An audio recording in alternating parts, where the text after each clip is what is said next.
На фоне пыльных равнин, среди высоких трав и перекатывающегося ветра, движется табун. Кони бегут, не оборачиваясь. Их мчание не бегство, а свобода. Это дикие кони, существа, для которых путь важнее цели, а стая больше, чем семья. Их жизнь – борьба и бег, радость и страх, смерть и рождение. Это история не о лошадях в загонах, а о тех, кто жил на равнине задолго до нас и продолжает жить несмотря ни на что. Жеребята появляются на свет стоя, мать не ложится. Роды происходят чаще всего ночью или ранним утром, в тишине и покое. Беременность длится около 11 месяцев. Обычно рождается один жеребенок, редко двойня. Уже через 15-20 минут после рождения малыш пытается встать. Через час он делает первые шаги. Через день Дель бежит вместе с табуном. Это вопрос выживания. В дикой природе слабые не имеют шанса. Табун в момент рождения напряжен. Остальные кони охраняют пространство вокруг. Особенно жеребец-вожак. Он не подходит близко, но внимательно следит.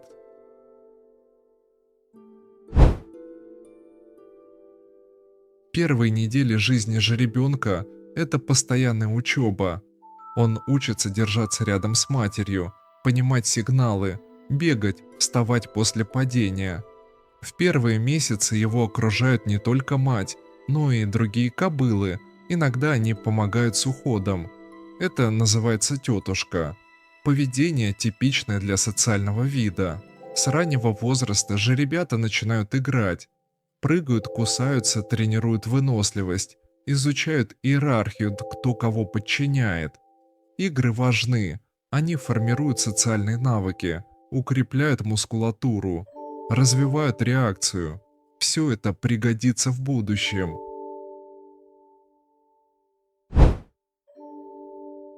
К шестому-десятому месяцу жеребята становятся самостоятельнее.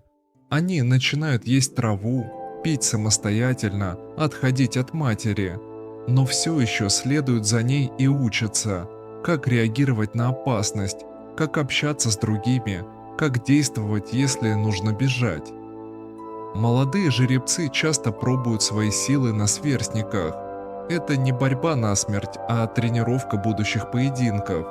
В возрасте 1,5–2 года молодые жеребцы выгоняются из табуна вожаком. Это важный момент. Либо они уходят в одиночку, либо образуют временные холостяцкие группы. Табуны из молодых самцов. Так предотвращается инбридинг и сохраняется иерархия. Табун – это не просто стадо, это четко организованная социальная структура. Обычно он состоит из одного взрослого жеребца-вожака, нескольких кобыл от 2 до 10, их потомства. Жеребец охраняет табун, ведет его, защищает от других самцов. Он не всегда самый сильный, но самый умный, устойчивый, внимательный. Когда молодой жеребец покидает родной табун, он может попытаться украсть кобылу из чужого табуна, победить другого жеребца в бою, подождать, пока самка сама отойдет. Это часто случается при старении вожака. Каждый табун имеет свою структуру и правила. Кобылы знают свое место, кто ближе к вожаку, кто последняя. Это не насилие, а порядок.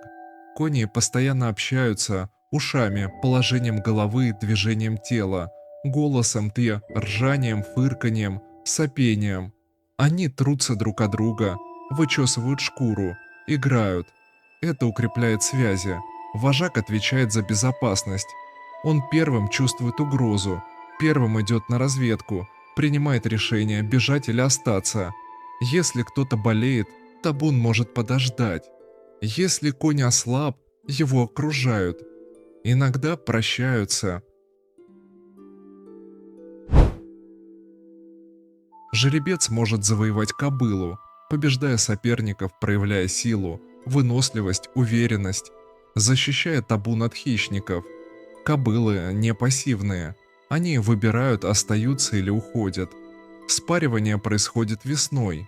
Через год рождается жеребенок. Интересно, многие кобылы предпочитают одного и того же жеребца на протяжении нескольких лет. Если он стареет или проигрывает бой, они могут уйти к новому, но не всегда.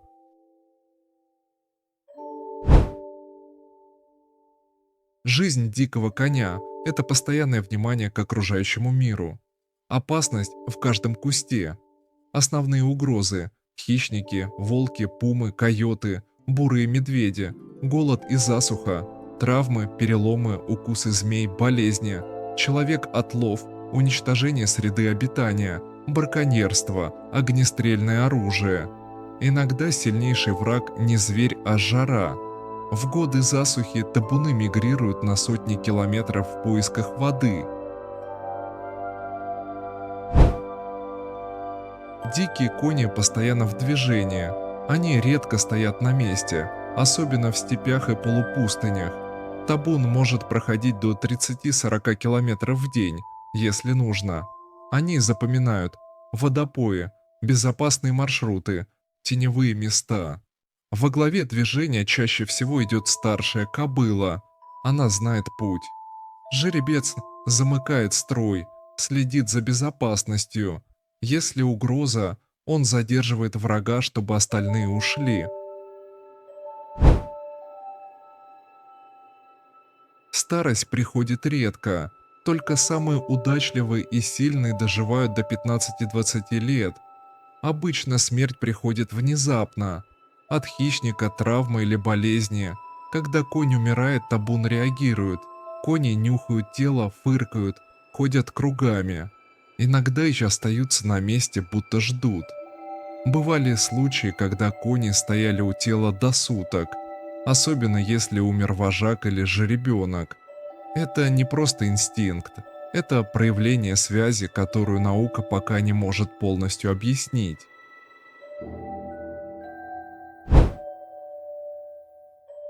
Дикие кони это не просто животные, это ритм земли, дыхание свободы.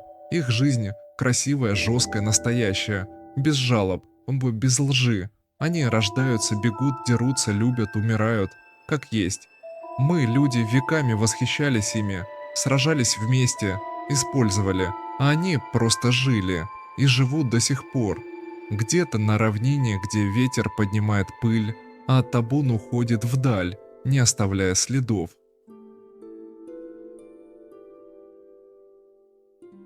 Пожалуйста, не забывайте подписываться, ставить лайки и комментировать.